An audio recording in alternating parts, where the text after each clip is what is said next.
Hey, good morning, everybody. Thanks for clicking on the video. This is David Pendleton, and now we're going to be walking through the back nine rookie division Desert Dunes tournament. So front nine minus 15, back nine minus 15. At least we kept it really consistent.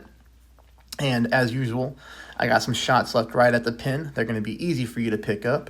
You know, the front nine has only been up for about an hour, but I'm already getting a ton of good feedback saying that the offsets and some of the ideas that I had thought would drop that I missed are going down for subscribers. So that's what it's all about. It's about taking my makes and trying to duplicate those, and then taking my misses and making those small tweaks so that they drop for you and you bang out some awesome scores.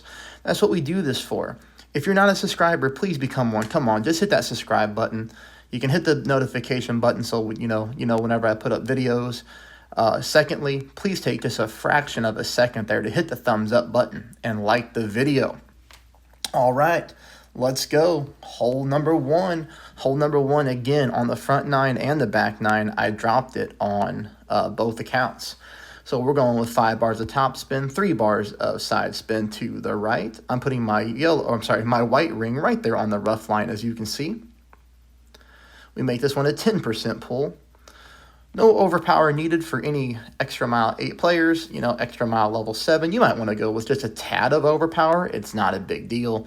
All we want to do is make sure that we get into thorn range. That's where we got to be to make the shot an easier drop. And just like we've been playing it all tournament long, this one's been very consistent on rookie. We're going to play this one 10% at max distance of our club. Now for me here, I'm using a little bit more than 2 bars of backspin. And like I always do with my thorn, I zoom in to make sure that that ball is bouncing into the cup. That is always so crucial when we use our thorn, because with that backspin, you can come up short if you don't line your shot up correctly. 10% at max, perfect ball. Let's get in there for an eagle. Same thing here. A little bit of different wind. So I want you to notice here, this one was dead tailwind. This one was a little bit of crosswind from right to left, and that is normal. There is a 15% variance on which way the wind can blow on every single shot. So not every single player is going to have exact wind, and I've been asked that before. It's going to be pretty close, right? But we're all not going to have the same exact, and I thought that was a good example to show right there.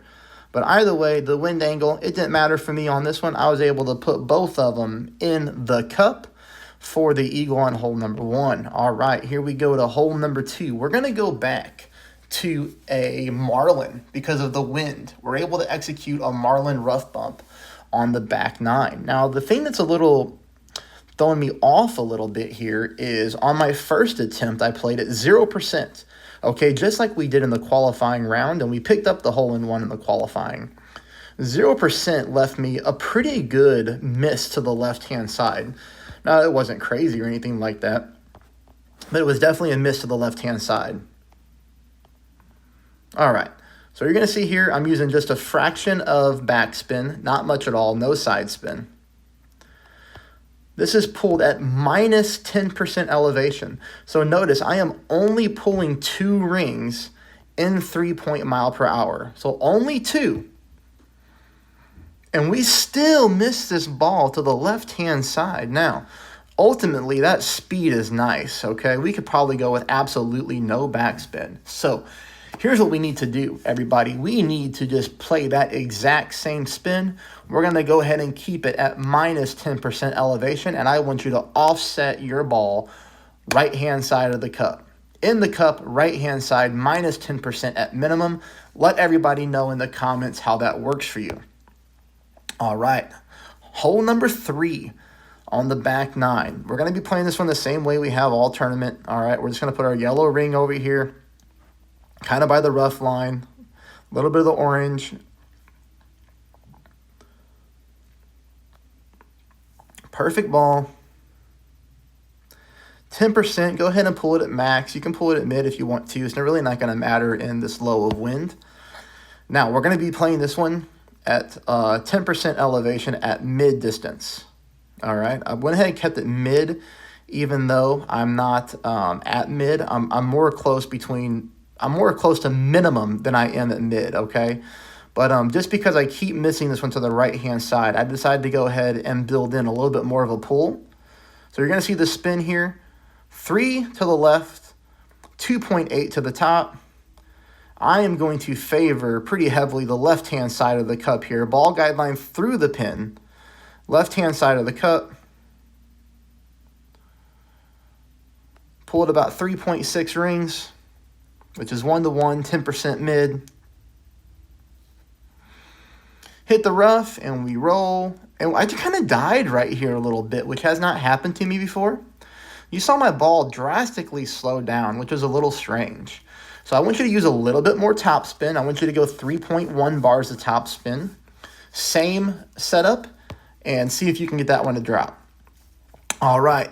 Going to do another rough bump here, this time with the Titan. I was trying to see if a little bit more power would help us out. You can use a katana for sure. I'm already getting great feedback on this shot in my messenger. I wish some people would put that on the comments on YouTube, but on my messenger, I've already got 4 people who told me they were able to duplicate the hole-in-one on the front 9 rough bump. So I decided to go ahead and play it back 9 as well, since I'm getting some really solid feedback on it. Do hit the perfect ball here, and you're going to see this one. Boy, I tell you, today I've had several shots like this, and I know that we always do. But boy, we're talking about a whole lot of balls left right at the cup. Just minor tweaks. Hole number 5, very, very simple eagle, and it's going to be a must eagle in order for us to get a great tie-breaking score. Full top, 1 bar to the left. Listen, if you want to make the shot even easier on you, go ahead, pull out a berserker. Absolutely. Or you can play with the Titan just like me. Do not use a kingmaker. We do not want to reduce the wind. I am going full overpower. Always scary to go full overpower. That's why I'm saying if you want to make the shot easier for you, go ahead and use a Zerk. But full OP, we're going to catch a really nice roll and get us right in front of the fringe here. And clearly we're able to make this shot. Very, very simple eagle opportunity here. We're getting very nice tailwind, perfect ball, and we're in the cup. Okay, let's go. Hole number 6. Make sure you pack your big dog on hole number 6. 10% at max. Get your big dog out and get it ready. 10% at max. Now you're going to notice here I am using some overpower too. Not necessary. I just wanted to push the drive just to see what would happen. Ultimately I do like it, but I'll tell you, on hole number 6, people can get themselves in trouble with overpower. You could end up in the sand. Even worst case scenario, you end up in the left-hand side of the rough, which leaves you 57 miles away from the pin and makes picking up your eagle very difficult. But now you're going to see here, because I pushed the drive, I was able to go ahead and play this one at max distance, but still adjust for my rings, which I was very happy about. Max backspin, I'm leaving the ball guideline just before the pin on the big dog. Always hard to judge your big dog ball guideline. No overpower, normal shot. Unfortunately, I hit just a very minor great right shot. Now, I was not counting on an albatross, okay? I never do on this hole, but holy cow, the speed is perfect. Well, who knows what would have happened with a perfect ball? I don't know, but we're close. All right, hole number 7, 0% at mid distance using a katana. Don't pay attention to the spin yet because I do change it. I did not like where I was lining up here on my rough bump. I wanted my target to be more the center of the rough. So 2.5 side, okay? 2.5 side, 1.1 back. 2.5 side, 1.1 back. Now you're going to see here, my green inner ring is fully in the rough. A little bit of my yellow ring into the bunker, a little bit of my yellow ring onto the fairway. Pretty easy to reference, right? 0% pull at mid. 0% pull at mid.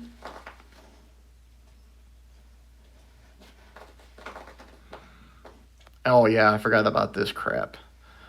Trying to reconnect you. Okay, you see here we missed this one by half of a green square to the right. So here are 2 things that we could do, okay? We could add elevation to make us pull more rings to the left, or instead of playing this shot at mid, we can play it at max. I'll leave it up to you to what you want to do, but that's 2 ways to trick yourself to pull your rings more to the left to try to get this ball to drop for a hole-in-one, all right? If it was for me, I would probably just add 10% elevation. but you can play it at max if you want to, and that almost does the same thing. All right. Hole number 8. Hole number 8 gives us a good opportunity here to drop this. Now, I was trying to see if I could make a berserker work.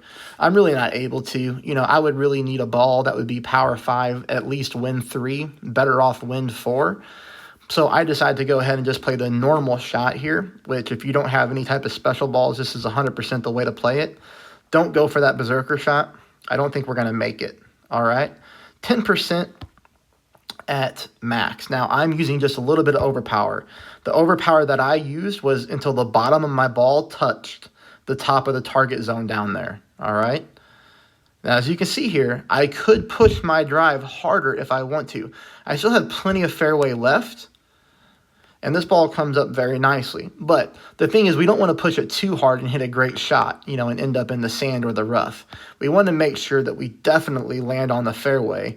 But you know, I am right at max distance of my club here when I'm pushing up.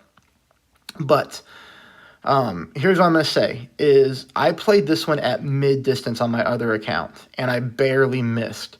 So even though I'm not at max distance here, as you can see, I'm not at max distance because there's no plus numbers next to my thorn. I'm between mid and max. But because I missed on my other account, I decided to go ahead and play it at max. And you might be wondering, well, how did I come up with that? Because whenever I miss, I go back into my app and I just look at what would happen. Okay, if I would have played this shot at max, I would have pulled, you know, 0.2 more rings or whatever it is, and that ball would have been in the hole. So based off my miss on my other account, it would have been, dang, if I would have just played at max, that ball would have dropped in the hole, even though I'm not at max. So that's also one way to, you know, to make your game better. Or just let me do the work for you like I already am. But as you can see, I played it at max, and I did drop this one dead center. So, you know, I learned from my mistakes, and I was able to get one in the hole to show you guys. Okay, I'm going to show you hole number 9. 2 different ways to approach hole number 9. I am going to go bombs away with a Titan here and try to get to that second fairway, which I do. Again, if you're a player that has a ton of berserkers to spend, you can make this drive easier for you by pulling out a Zerk. And the reason that I'm doing this is because we're getting tailwind, and I would really love to take a thorn shot for an albatross. 10% elevation, push it back up to max, okay? And the reason that we can push this back up to max, some people ask me, well, how do I determine whether or not I can push back up to max? So let me tell you, here's how I know that I can. Because look at all of this, right? There is in no way that even if I go full overpower that I could miss any of this fairway. Like, it's just not going to happen. I have room to the right. I have room to the left, like a ton of room. And even if I go full overpower, I cannot clear it. Like, I can't clear it and hit the rough. So that's how I know that I can push back up to max and be completely fine with a full OP shot. Now, again, I'm using a Titan. If you have a powerful ball, like a Zerk, you're going to be better off. But look how nasty of a great left that I hit. And like I said, I knew that even if I hit a great ball, I would ultimately be okay, which I am. Now, I didn't think I'd hit that nasty of a great left, but I did. But we're on the fairway, which is going to leave us for a shot here at thorn, 10% at max, like 2.3 bars of backspin. And you can see here, I'm definitely at max because I get caught in between clubs. I got the +6 yard mark up there. This is 100% max distance of my thorn. Now it's about guessing the elevation. Did I get it right? Did I get it wrong? Well, 10% at max. I pulled my rings to the right. Okay, let's keep that in mind. I pulled to the right. Ooh, and I just barely missed to the right. So what do we need to do? We need to change this to 0% elevation at max distance. Had I done that, that ball is in the cup for an albatross. All right, guys, that's an insight to my head. I hope you found this helpful. Please subscribe. Please hit the thumbs up button and check out the video description if you want to become a member to the channel. Thank you, everybody.